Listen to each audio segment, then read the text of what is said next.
गाणे आहे माझ्या देवा तू माझा त्याग का केलास. मंत्रेमध्ये 27 अध्याय 46 मध्ये हे दिलेलं आहे ही वाणी. आणि ही वाणी खरंच या वाणीने आपल्याला असं ते डीप पेन दिसून येतं या वाणीने की किती पेननी येशू म्हणतो की माझ्या देवा तू माझा त्याग का केला. कारण की तो कनेक्शन येशूचं खूप छान कनेक्शन होतं देवासोबत. आपण पाहतो की तो किती क्लोज होता म्हणून तो म्हणतो की तू माझा त्याग का केला. कारण हे नॅचरल आहे. कारण तो मानव रूपात होता आणि हे नॅचरल आहे क्वेश्चन करणं कधी रडणं की का केलास. ते डीप कनेक्शन जसं आपण पाहतो लूक 5:16 मध्ये पण तो अरण्यात अधूनमधून एकांतात जाऊन प्रार्थना करत असे. असं या लूकमध्ये लिहिलं आहे की तो एकांतात जाऊन प्रार्थना करत असे आणि देवासोबत टाइम स्पेंड करत असे. असं खूपदा की रात्रभर पहाटे उठून तो देवासोबत सांगत असे. खूप मोठे डिसिजन घेण्याच्या अगोदर या काही सांगण्याच्या अगोदर येशू देवासोबत टाइम स्पेंड करत असे. आणि जेव्हा आपण कोणासोबत टाइम स्पेंड करतो आपलं खूप जास्त डीप रिलेशन त्याच्यासोबत बनून जाते. सेकंड जॉन 5:19 मध्ये यावरून येशूने त्यांना उत्तर दिले मी तुम्हाला खचित खचित सांगतो पुत्र पित्याला जे काही करताना पाहतो त्याच्या वाचून त्याला स्वतःहून काहीच करता येत नाही. कारण जे काही तो करतो ते पुत्रही तेच करतो. तर याच्यात आपल्याला दिसतो की येशू तेच करायचा जे देव करायचा. म्हणजे तो त्याला पाहून करायचा. किती तो ऑब्झर्व करायचा आणि म्हणजे किती त्याचं हे राहायचं की जो देव करतो तेच मी करेन. त्याच्याने आपल्याला दिसून येते की त्याच्या म्हणजे तो फुल्ली कनेक्ट होता. एकदम त्याचं कनेक्शन खूप जास्त डीप होतं येशूसोबत देवासोबत येशूचं की तो जे काही तो करायचा तेच करायचा. आणि तो रेग्युलरली त्याच्यासोबत टाइम स्पेंड करायचा. काही गुप्त स्थानी खूप ठिकाणी जाऊन असे खूप सारे वचन आहेत ज्यात आपल्याला दिलेले आहे की येशू पहाडावर गेला, येशू सकाळी उठला, येशू रात्रभर देवासोबत टाइम स्पेंड करत होता. आणि यामुळे त्याचं खूप जास्त डीप कनेक्शन होतं.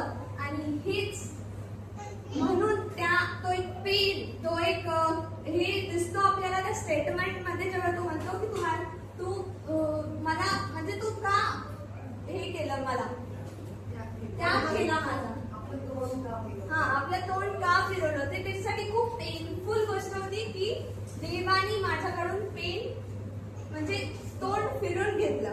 हे पहिली गोष्ट मला तुम्हाला सांगायची आहे की हे नॉर्मल आहे की आपण क्वेश्चन करतो की हे असं माझ्यासोबत का केलंस.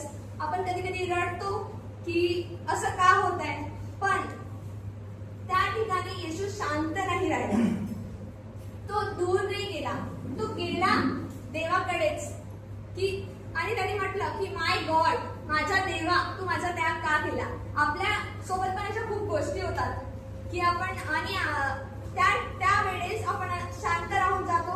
आपण हे करतो की आपण दूर जातो.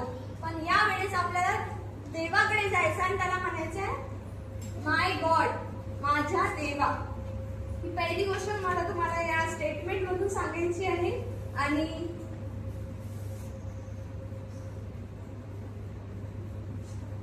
दुसरी गोष्ट म्हणजे की येशू खूप स्पिरिच्युअली स्ट्रॉंग होता. जसं आपण पाहतो की तो टाइम स्पेंड करायचा म्हणजे तो स्पिरिच्युअली ऑब्विसली खूप स्ट्रॉंग असेल. आणि त्याला ह्या गोष्टींनी त्याला खूप जास्त म्हणजे तो या गोष्टींनी खूप तुटलेला फील केला. तो इतका येशू जीसस देवाची इतका बाउंडेड असल्यावर पण त्याला ब्रोकन फील झालं, त्याला तुटलेलं फील झालं, त्याला काही वेळेसाठी डिस्टन्स फील झालं देवाशी. तर हे जेन्युइन आहे. आपल्याला पण खूपदा देवाशी असं डिस्टन्स फील होते या तुटलेलं फील होते. पण यावेळेस आपण काय करतो हे मॅटर करते. जसं येशूनी देवाकडे तो गेला आणि येशू म्हटलं की माझ्या देवा, तसंच हे आपण पण यावेळेस आपण काय करतो हे खूप मॅटर करते. आणि हे आपल्याला शिकवते की फेथ म्हणजे विश्वास हा ऑब्सेन्स ऑफ पेन म्हणजे की ऑब्सेन्स ऑफ पेन असते. ऑब्सेन्स ऑफ पेन हा त्रास नाहीये. फेथ हे नाहीये, बट फेथ हे आहे की पेन मध्ये राहून पण आपण कसं देवासोबत कनेक्टेड राहतो या सगळ्या गोष्टींमध्ये पण. हे म्हणजे ठीक आहे की आपण कधी कधी क्वेश्चन विचारतो, कधी कधी रडतो देवासमोर, पण हा एक गोष्ट असते की या सगळ्या सिच्युएशन मध्ये आपण काय करतो हे खूप मॅटर करते. आणि तिसरी गोष्ट म्हणजे की जसं आपण पाहतो देव खूप होली आहे की त्यांनी त्याच्या स्वतःच्या मुलाला लाईटली नाही घेतलं. जेव्हा त्याच्यावर सगळा पाप आला तेव्हा त्यांनी तोंड फेरून घेतलं. म्हणजे की देव पापाला खूप सिरियसली घेतो, त्याला सहन होत नाही. तो एकदम परफेक्ट आहे, त्याला बिलकुल नाही आवडत की थोडंसं पण पाप. आणि त्यामुळे जेव्हा येशूनी पूर्ण जगाचा पाप त्याच्यावर घेतलं, त्याच्यावर एकुलता एक पुत्र त्याचा त्याच्यावर तो खूप प्रीती करायचा, त्याच्याकडून त्यांनी तोंड फेरून घेतलं. कारण की देव पापाला खूप सिरियसली घेतो.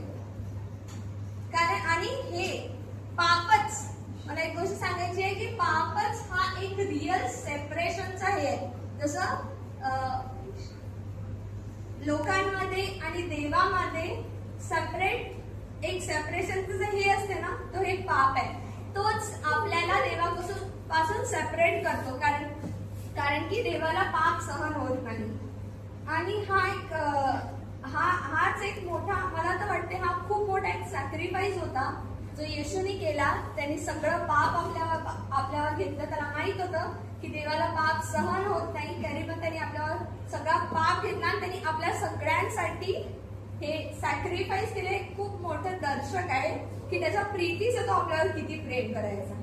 आणि मला ह्याच 3 गोष्टी तुम्हाला सांगायचं आहे की पहिली गोष्ट तर त्याचं एक डीप कनेक्शन की देवासोबत, की त्याला ते किती हर्ट झालं जेव्हा देवाने त्याचं तोंड फेरून घेतलं. दुसरी गोष्ट की तो इतका स्पिरिच्युअली स्ट्रॉंग असून पण त्याला हे अफेक्ट केलं. तर आपल्याला हे ऑब्विस आहे खूपदा, पण आपण हे मॅटर करते की आपण त्यावेळेस काय डिसिजन घेतो. आणि तिसरी गोष्ट की देव खूप पवित्र आहे, त्याला पाप सहन होत नाही. आणि मला हेच कन्क्लूड करायचं आहे